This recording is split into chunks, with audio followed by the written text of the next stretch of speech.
Oke, kesulitan untuk menahan diri untuk tidak bicara gitu ya, tidak berbantah-bantahan gitu ya ketika sedang berkonflik dengan, pasangan gitu.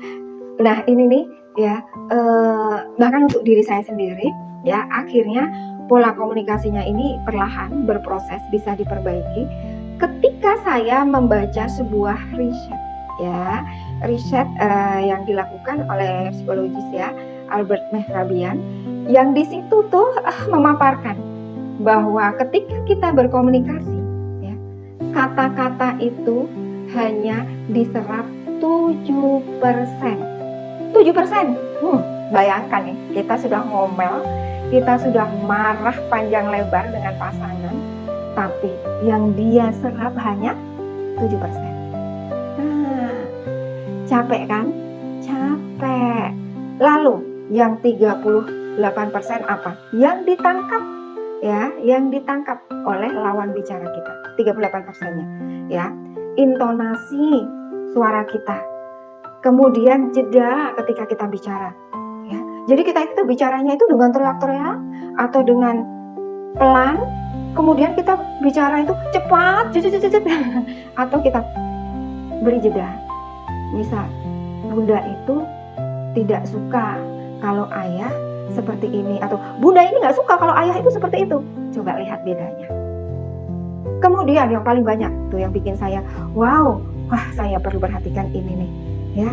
Ternyata ketika berkomunikasi 55% yang ditangkap adalah pergerakan tubuh kita, dari mata, dari bibir, dari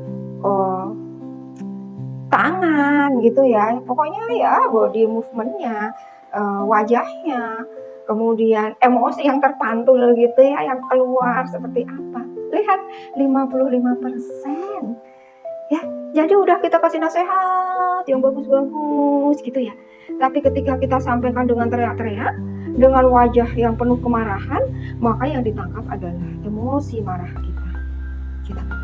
Yuk diubah pelan-pelan ya. Caranya gimana? Nah nih, jadi ketika mau bicara kita kuasai diri kita dulu. Bagaimana kita bisa menguasai diri kita? Kita kuasai nafas kita dulu ya. Udah, kalau ada hal yang memang hal yang berat gitu ya untuk disampaikan, kita handle diri dulu ya. Kita tenangkan diri dulu, kita tarik nafas, hembuskan hingga kita merasa sudah tenang, bisa handle diri, baru kita sampaikan apa yang menjadi kegelisahan ya. Dan ketika sudah mulai muncul emosi lagi ya, kita ambil jeda lagi ya. Dan akan lebih baik ketika kita pun memberikan kesempatan untuk mendengar lawan bicara kita atau pasangan kita ya. Beri kesempatan dia untuk meluahkan, kita diam.